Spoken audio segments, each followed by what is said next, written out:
गौतम बुद्ध ने अपने उपदेशों में यह कहा कि जो व्यक्ति अधिक बोलते हैं उनके शब्दों में अक्सर सच्चाई और ज्ञान की कमी हो सकती है। उन्होंने अधिक बोलने की बजाय विचारपूर्वक और संयमित तरीके से बोलने की महत्ता पर जोर दिया। उनके अनुसार कुछ विशेष गुण और आचरण होते हैं जिनका पालन करना चाहिए, विशेषकर जब हम किसी को उपदेश या मार्गदर्शन दे रहे होते हैं। गौतम बुद्ध के उपदेशों के अनुसार ज्यादा बोलने वाले व्यक्ति के बारे में कुछ महत्वपूर्ण बातें। 1. मौन और संयम, silence and restraint. Gautam Buddha ने हमेशा मौन और संयम को महत्वपूर्ण बताया। उन्होंने कहा कि जो बहुत बोलते हैं वे सही रास्ते से भटक सकते हैं। इसका मतलब था कि अगर हम बिना सोचे समझे अधिक बोलते हैं तो हम दूसरों की भावनाओं और स्थिति को समझ नहीं पाते और हमारे शब्द गलत प्रभाव डाल सकते हैं। 2. शब्दों का मूल्य, value of words. Gautam Buddha ने कहा कि शब्दों का बहुत महत्व होता है और हमें यह समझकर बोलना चाहिए कि हमारे शब्दों से दूसरों पर क्या असर पड़ सकता है।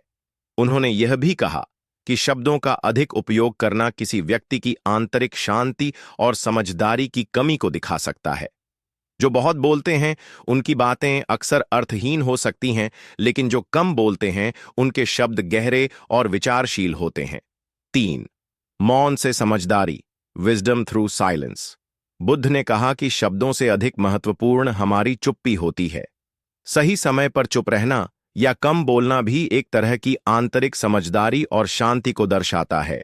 मौन से हम अपनी आंतरिक स्थिति को बेहतर समझ सकते हैं और यह दूसरों को भी शांति का अनुभव कराता है। 4. मूल्य और उद्देश्य, purpose and value. Gautam Buddha के अनुसार यदि बोलना आवश्यक हो तो बोलिए। यदि बोलने का उद्देश्य दूसरों को मदद करना है या सच्चाई बताने का है तो शब्दों का उपयोग करें, लेकिन बेवजह और अनावश्यक बोलने से बचें। यह उपदेश इस बात पर जोर देता है कि जब तक हमारे शब्दों में कोई उद्देश्य न हो तब तक हमें चुप रहना चाहिए। 5. आध्यात्मिक उन्नति। गौतम बुद्ध ने अपने अनुयायियों को यह भी कहा कि अधिक बोलने के बजाय हमें अपने विचारों और शब्दों पर ध्यान केंद्रित करना चाहिए। आत्मज्ञान और मुक्ति की दिशा में बढ़ने के लिए हमें अपने विचारों को नियंत्रित करना और अपनी शब्दों की शक्ति को समझना चाहिए। संक्षेप में, गौतम बुद्ध ने ज्यादा बोलने वालों के बारे में यह कहा कि अगर हम बिना सोचे समझे अधिक बोलते हैं तो हम अपनी आंतरिक शांति और समझदारी को खो सकते हैं। उनकी शिक्षा यह थी कि हमें संयमित, शांत और विचारशील तरीके से बोलना चाहिए ताकि हमारे शब्द दूसरों पर सकारात्मक प्रभाव डालें और हम अपनी आंतरिक समझदारी को बढ़ा सकें। गौतम बुद्ध की शिक्षाओं के अनुसार हमें अपनी जीवन शैली, मानसिकता और आचरण में सुधार करने के लिए कुछ महत्वपूर्ण बातों पर ध्यान केंद्रित करना चाहिए। इन शिक्षाओं को अपनाकर हम अपनी आंतरिक शांति, समझदारी और समृद्धि प्राप्त कर सकते हैं। यहाँ कुछ मुख्य बातें हैं जिन्हें हमें ध्यान में रखना चाहिए। 1. सतत आत्मनिरीक्षण, सेल्फ रिफ्लेक्शन। गौतम बुद्ध ने आत्मनिरीक्षण को बहुत महत्वपूर्ण बताया। यह हमारे विचारों, भावनाओं और कार्यों का मूल्यांकन करने में मदद करता है। जब हम खुद को समझने की कोशिश करते हैं तो हम अपने भीतर के अवरोधों और गलतियों को पहचान सकते हैं और उन्हें सुधार सकते हैं। 2. ध्यान, मेडिटेशन। ध्यान, मेडिटेशन के माध्यम से हम अपने मन को शांत कर सकते हैं और उसे स्थिर बना सकते हैं। ध्यान से मानसिक स्पष्टता मिलती है और हम अपनी आंतरिक स्थिति को बेहतर समझ सकते हैं। गौतम बुद्ध ने ध्यान को आत्मज्ञान की प्राप्ति का एक प्रमुख साधन बताया। यह हमें अपने विचारों को नियंत्रित करने और अपने मानसिक शांति को बनाए रखने में मदद करता है। 3. सहानुभूति और करुणा, empathy and compassion. Gautam Buddha ने हमेशा दया और करुणा की महत्वपूर्णता पर जोर दिया। हमें दूसरों के प्रति सहानुभूति और करुणा का भाव रखना चाहिए, क्योंकि यह न केवल दूसरों की मदद करता है बल्कि हमें भी आंतरिक शांति और संतोष प्रदान करता है। दूसरे के दुख में भागीदार बनकर हम अपनी मानसिक स्थिति को सुधार सकते हैं। 4. मौन और संयम, साइलेंस एंड रिस्ट्रेंट।